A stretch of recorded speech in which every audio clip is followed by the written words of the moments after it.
तरीका ही नहीं है बात करने का। ऊपर से जो सिलेबस पैटर्न चेंज हो गया उसको बोलते यही सिलेबस है, बार बार वही बात कर रहे हैं। बीच में एक नोटिफिकेशन आता है बीकॉम के फाइनल के छात्रों को कि इस बार आपका पेपर जो आएगा वो नए सिलेबस के अनुसार आएगा, तो आप वो तैयारी करिए।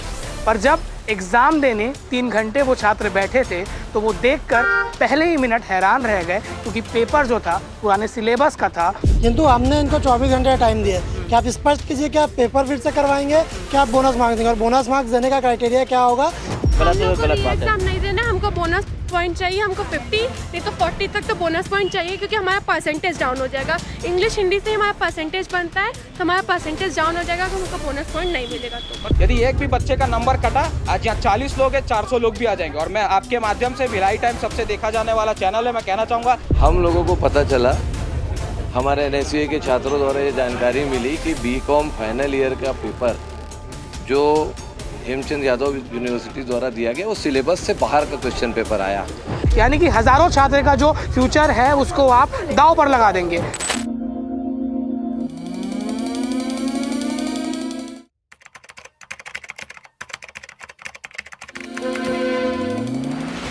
बीच में एक नोटिफिकेशन आता है बीकॉम के फाइनल के छात्रों को कि इस बार आपका पेपर जो आएगा वो नए सिलेबस के अनुसार आएगा, तो आप वो तैयारी करिए। पर जब एग्ज़ाम देने 3 घंटे वो छात्र बैठे थे तो वो देखकर पहले ही मिनट हैरान रह गए, क्योंकि पेपर जो था पुराने सिलेबस का था और इनकी तैयारी नहीं थी। क्योंकि 5 यूनिट होता है, फाइनल बीकॉम ईयर का एग्ज़ाम का पेपर था। 1 यूनिट ग्रामर होता है, चलिए वो कोई बना लेता है, पर 4 यूनिट और इनकी तैयारी कुछ और। इनकी हालत क्या हुई होगी। एग्ज़ाम अभी चल रहा है, इसको लेकर आज ABUP NSUA और सभी छात्र भी आए हुए थे। कुछ छात्रों से हम बात करने का प्रयास करेंगे और जानेंगे कि क्या पूरा मसला था, क्या सिंपल शब्दों में समझाइए कि क्या पुराना सिलेबस, क्या नया सिलेबस, क्या पूरा मामला है। हम लोग का पुराना सिलेबस था वो पूरा चेंज है। अभी हमारा जो फर्स्ट यूनिट था उसमें द काइट, द फ्लावर ये सब थे। सेकंड यूनिट में हमारा CV, film review, story writing ये सब था। थर्ड में हमारा एंशिएंट पैसेज था। फोर्थ में हमारा CV राइटिंग ये सब था। और जो 5th यूनिट है ग्रामर, वो ठीक था। तो हम लोग ग्रामर आया वो तो हम बना लिए, पर जो हमारा फर्स्ट यूनिट है पूरा ही चेंज। सेकेंड में भी चेंज। ऐसे था तो यूनिवर्सिटी बोलती है ऐसे तो कोई भी लिख सकता है, लिख तो कोई भी सकता है, पर हमारा जो सिलेबस था वो तो नहीं था। हम लोग को अपना मार्क्स चाहिए। हम लोग पेपर में बना के आए 30-40 मार्क्स का बना के आए। यूनिवर्सिटी बोलती है हम सिर्फ 26 मार्क्स बोनस कर देंगे, तो भाई 26 में तो ऐसा पास नहीं होता है। हम हर साल इंग्लिश में अच्छा मार्क्स लेके आते हैं और बिना पढ़े भी कर लेते तो वो आराम से हो जाता। ठीक है सर, वो कब आया था नोटिफिकेशन, जो उसके बारे में बताया बीच में कि चेंज हो? बीच में मैडम लोग जब पढ़ाई चल रही थी, बीच में चेंज हो गया था कि मैडम हम लोग नया बुक से, हम बुक भी नया लिए, सब कुछ नया लिए, पर पेपर ही क्वेश्चन देख सकते, क्वेश्चन पेपर भी दिखा हो रहा था ना yearly. Yes sir, question paper unit 1 भी पूरा चेंज है और यूनिट 2 भी पूरा चेंज है। ठीक है, यूनिट ये क्वेश्चन पेपर सर आपका हम लोग को पूरा ठीक। यूनिट 3 तो चेंज है। ग्रामर एंशिएंट पैसेज तो कोई भी कर लेता है, चलो ठीक है ये मान लेंगे। जो ग्रामर भी पूरा चेंज है, देखो पूरा चेंज है। यूनिट फर्स्ट ईयर का है, क्वेश्चन टैग फर्स्ट ईयर में हम पढ़े थे वो सब क्वेश्चन पेपर आ रहा है। ठीक है सर, इसलिए कारण हम लोग पूरा पहला पेपर था। जी सर, नहीं सेकंड पेपर था हिंदी पेपर। और हमारा सिलेबस ये था, सिलेबस पूरा चेंज है। हमारा सिलेबस ये था, जो यूनिट 1 है हमारा पूरा ये था, पर आया नहीं हमारा। तो यूनिवर्सिटी बोलती है कि हम ऐसा कर रहे हैं। की तरफ से भी ये भी नहीं क्लियर है कि आपको बोनस मार्क्स कितना देंगे, क्या देंगे, या उनका कहना है कि आप लोग जितना लिखे उसके उपरांत हम कुछ बोनस मार्क्स देंगे। हो सकता है कि अगले दिन आपका री एग्ज़ाम भी करा सकते, कोई कंफर्मेशन नहीं दे रहे हैं। बोले भी एग्ज़ाम का क्या इन कमेटी बैठाएंगे, सॉरी यहाँ पे समिति बैठाएंगे क्या इन्हें इसके जांच के लिए। अब वो कब होगा कब नहीं वो तो पता नहीं है। ये एग्जाम का कोई बात ही नहीं बनता, क्योंकि आखिर इतना 1 महीना तैयारी करके, पूरा साल नए सिलेबस से तैयारी करके, फिर एक बार एग्जाम देने के बाद, जो कि इनकी गलती है गलत एग्जामिनेशन का पेपर देने पे, उसके बाद फिर छात्र दोबारा पढ़ के नए सिलेबस को वापिस उसके हिसाब से एग्जाम दे, और ये बाकी सारे एग्जाम के साथ देना, तो ये तो एकदम सरासर गलत बात है। और उसके बाद इसका जो जांच है, इसका जो रिस्पॉन्सिबिलिटी है, वो प्रॉपर कॉलेज या सेंटर की तरफ से लिया हुआ था। एग्जाम ये हुआ था 28 तारीख को, सैटरडे को। हम लोग जब से ग्रेजुएशन में गए तब से हमारा हर साल सिलेबस चेंज होता है। हमारा हम लोग न्यू सिलेबस पढ़ते, लास्ट ईयर का पढ़ते ही नहीं है। तो हम लोग जब अभी है तो हम लोग क्यों ना करें। और जो बच्चा कुछ किया ही नहीं है वो क्या करेगा। यूनिवर्सिटी अगर मान लो सिर्फ 26 नंबर थी, वो तो पास हो जाएगा। जो किया हम री एग्जाम तो हम देंगे नहीं। अगर हमारी गलती होती है, पेपर लीक होता तो हम री एग्जाम देते। अगर बीच में नोटिफिकेशन नहीं आया रहता कि आपका सिलेबस बदल रहा है तो आप लोगों को कोई दिक्कत नहीं होती। कोई दिक्कत नहीं होती। हमारा और भी सब्जेक्ट पूरा चेंज हो, इनकम टैक्स, इंडेक्स सब कुछ चेंज हो गया। अगर इंग्लिश के पेपर में ये हाल है तो अगर आगे चल के हुआ तो हम क्या करेंगे। सैटरडे को ये चीज पता चलने के बाद, और जैसे पेपर ये इंग्लिश और हिंदी स्कोरिंग सब्जेक्ट है, इसलिए अगर उसमें काम आएगा तो आगे कैसे चलेगा सर। ये इसमें काम आ गया, पूरा सिलेबस अपना मार्क्स भी कम आ जाएगा ना। अब जैसे इंग्लिश में कम आ रहा है तो टोटल हम लोग 60% मिल रहा है, जो बाकी यूनिवर्सिटी में सेम पेपर है उन लोग को 90% आ रहा है। कोई हम लोग को लेगा क्यों? कहीं काम में जाएंगे तो देख के लेगा, बोले 60% 90% जहाँ जिनका है उनका लेंगे। यही बात है सर, इंग्लिश स्कोरिंग सब्जेक्ट, इसलिए गलत बात है। एग्जाम नहीं देना, हमको बोनस पॉइंट चाहिए, हमको 50 नहीं तो 40 तक तो बोनस पॉइंट चाहिए, क्योंकि हमारा परसेंटेज डाउन हो जाएगा। इंग्लिश हिंदी से हमारा परसेंटेज बनता है, तो हमारा परसेंटेज डाउन हो जाएगा, हमको बोनस पॉइंट नहीं मिलेगा। तो बताइए आपको। स्कोरिंग सब्जेक्ट है इंग्लिश, और क्या बोलते हैं, सबसे पहली बात की रूड है बहुत, तरीका ही नहीं है बात करने का। ऊपर से जो सिलेबस पैटर्न चेंज हो गया उसको बोलते हैं यही सिलेबस है, बार बार वही बात कर रहे हैं। सेकंड बात है कि हम लोग को नोटिफिकेशन था ही नहीं कि सिलेबस जैसे हमारे पास क्वेश्चन पेपर आया सीधा बोला जा रहा है कि यही सिलेबस हमारा यूनिट 1 2 ये सब है ही नहीं।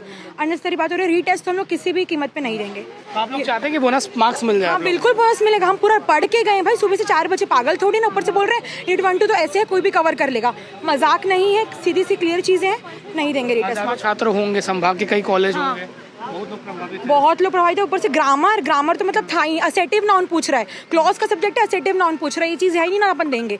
सीधी सी बात है, रिसेट एग्जाम देंगे ही नहीं। तो ये छात्रों की बात थी। एनएसयूआई और एबीवीपी के लोग भी पहुंचे हुए थे। एनएसयूआई के कुछ पदाधिकारी हमारे साथ हैं, उनसे बात करते हैं। पर अब समझिए, एक ऐसा यूनिवर्सिटी जो दुर्ग संभाग के हर कॉलेज को मान्यता देता है, एफिलेशन देता है, वो अपने क्वेश्चन पेपर में इतनी बड़ी गड़बड़ी करता है। और इनके जो कुलपति रजिस्ट्रार हैं, डिप्टी रजिस्ट्रार है, उनका ये कहना है कि मैं छुट्टी में हूँ, मैं बाहर हूँ, मैं इसमें अभी कोई जवाब नहीं दे सकता, कोई पक्ष नहीं रख सकता, समिति के सामने बात रखी जाएगी। यानी कि हजारों छात्र का जो फ्यूचर है उसको आप दाव पर लगा देंगे। पर आज सब लोग पहुंचे हुए थे। जो वाइस चांसलर उन्होंने कहा है कि समिति बनाया गया है, जान लेते हैं। आकाश कनौजी हमारे साथ है, सोनू साहू जी हैं। बताइए, क्या अभी तक आप लोग आए, बल के साथ आए, क्या बोलने को मिला, क्या बोल रहे हैं? देखिए, ये तो सिर्फ आश्वासन का पिटारा लेके चलते हैं। हर बार जब भी छात्र की बात होती है तो ये पिटारे से आश्वासन निकाल के दे देते हैं। किंतु हमने इनको 24 घंटे का टाइम दिया कि आप स्पष्ट कीजिए कि आप पेपर फिर से करवाएंगे, क्या आप बोनस मार्क्स देंगे, और बोनस मार्क्स देने का क्राइटेरिया क्या होगा, यह सभी छात्रों से एवं सभी परीक्षा केंद्रों से, परीक्षा विशेषज्ञों से जानकारी लेके ही आप करेंगे। इसके अलावा यूटीडी की एक बहुत बड़ी मांग है, मैं आपको बताना चाहता हूँ। 11 साल इस विश्वविद्यालय को, यूनिवर्सिटी टीचिंग डिपार्टमेंट 11 साल इस विश्वविद्यालय को बने हुए हो गए, अभी तक यहाँ पे यूटीडी शुरू नहीं हुआ। यूटीडी का फायदा ये होता है कि हजारों बच्चों को कम से कम शुल्क में गुणवत्तापूर्ण शिक्षा प्राप्त होती है। उनको प्राइवेट कॉलेजेस में ऊंची फीस नहीं देनी पड़ती, हजारों की संख्या में बच्चा क्या पढ़ सकता है। एवं नई बिल्डिंग इस विश्वविद्यालय की बन के खड़ी है, किंतु ये किसका वेट कर रहे हैं, किस समय का मुहूर्त का वेट कर रहे हैं। हम एनएसयूआई के कार्यकर्ताओं को ऐसी बातें समझ नहीं आ रही है। हमारे साथ सोनू साहू भाई भी है जो लगातार इस चीज़ को लेकर लड़े, वरुण भाई भी है शहर अध्यक्ष, एनएसयूआई के सभी कार्यकर्ता यहाँ पर लड़ाई लड़ रहे हैं। सुरेंद्र भाई है दुर्ग ग्रामीण के, जहाँ पे यह विश्वविद्यालय की नई बिल्डिंग बनी है, किंतु सभी ने आज एकजुट होकर एक रूप में कहा कि अभी तक इसकी नई बिल्डिंग बनी। आदित्य नारंग जी है जिन्होंने भी यहाँ पे लंबे समय तक लड़ाई लड़ी। किंतु मैं चाहूँगा कि आप इन सभी का भी पक्ष जाने, क्योंकि यह घोटालों का गढ़ बन चुका है। आप यहाँ जितनी परतें खोलेंगे उतने बड़े बड़े घोटाले आपको सामने मिलेंगे। लोग आए हुए थे एनएसयूआई के लोग, और देखना ये होगा आगे क्या रणनीति होगी आप लोगों की। आदित्य नारंग जी बता देंगे। अगर 24 घंटे में सर बोलें कि 24 घंटे में हम लोग जो समिति गठित हुई है वो निर्णय लेगी। अगर नहीं लेती है तो हम और उग्र प्रदर्शन करेंगे, क्योंकि छात्र हित का मामला है, यूनिवर्सिटी की गड़बड़ी है। तो उसके लिए तो हम छात्रों के लिए हमेशा एनएसयूआई आगे आई है और हमेशा आगे लड़ते रहेगी। लगातार अनियमितताएं आते हैं, आज भी आया है, आगे क्या होगा? आप लोग लगातार एनएसयूआई से जुड़े? एनएसयूआई हमेशा सदैव छात्र हित के लिए काम करते आई है और संगठन ने सर्वसम्मति से आज हमने मिलकर ज्ञापन भी दिया है। अगर इस विषय में जल्द हमको डिसीजन नहीं मिलते तो हम आगे उग्र आंदोलन इस विषय को लेकर करेंगे। ठीक है। मुझे जितना समझ आया है, सबसे पहले पेपर को, इवैल्यूएशन को रुकवाना पड़ेगा, क्योंकि एक बार इवैल्यूएशन के लिए पेपर चले गया तो इन छात्रों का जो फ्यूचर है मजदार पे रहेगा। तो हमारी विनम्र निवेदन है पूरे प्रशासन से कि वो इवैल्यूएशन को रुकवाए, ताकि वो निर्णय हो पाए कि इनको बोनस मार्क्स मिलेगा, क्योंकि बच्चे रीटेस्ट नहीं चाहते हैं। इस मामले में आपकी क्या राय है, कॉमेंट सेक्शन में बताइएगा। अगर आप भी प्रभावित है तो कमेंट करिए और हमसे जुड़े, क्योंकि हेमचंद यादव विश्वविद्यालय लगातार विवादों में रहता है। अब इसकी खबरों को तत्परता से दिखाई जाएगी। नमस्कार, मैं लावेश।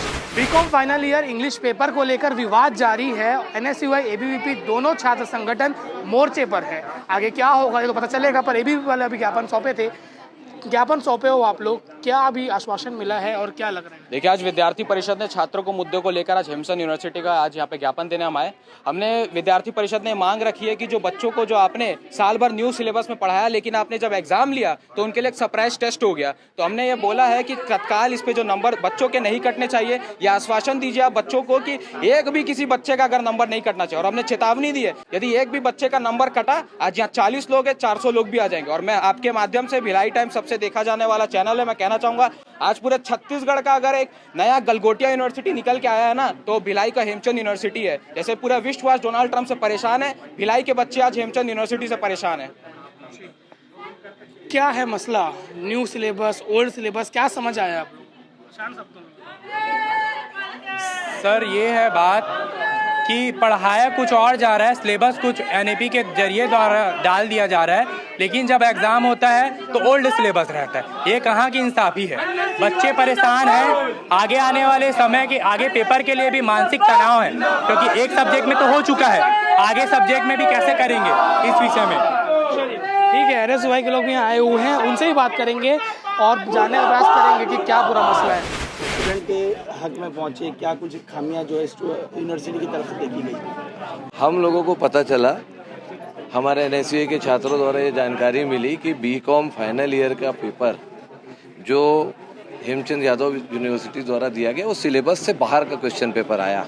बच्चे बहुत ही विश्वास के साथ एग्ज़ाम देने जाते हैं, भविष्य की योजना बना के कि हम इस एग्ज़ाम को पास करके अच्छा नंबर पाके हम कहीं दूसरी जगह अच्छी जगह जाएंगे। लेकिन हेमचंद यादव यूनिवर्सिटी की एक बड़ी चूक, सिलेबस से बाहर का पेपर आना, ये बहुत बड़ी चूक है हेमचंद यादव यूनिवर्सिटी की। कांग्रेस पार्टी NSUI छात्रों के साथ खड़ी है, छात्रों के भविष्य के साथ खिलवाड़ होने हम लोग नहीं देंगे। आज इसी को लेके हम लोग ज्ञापन देने आए हैं। हमारे NSUI के साथी भी है, वरिष्ठ कांग्रेस जन भी है, उन्होंने कहा है कि छात्रों के साथ न्याय होगा। हमने एक समिति बनाई है, अगर 24 घंटे के अंदर इन लोग निर्णय नहीं लेते हैं तो कांग्रेस पार्टी बड़ा आंदोलन करेगी, और जब तक छात्रों के साथ हित नहीं होगा कांग्रेस पार्टी उनके साथ कंधे से कंधा मिला के खड़ी है।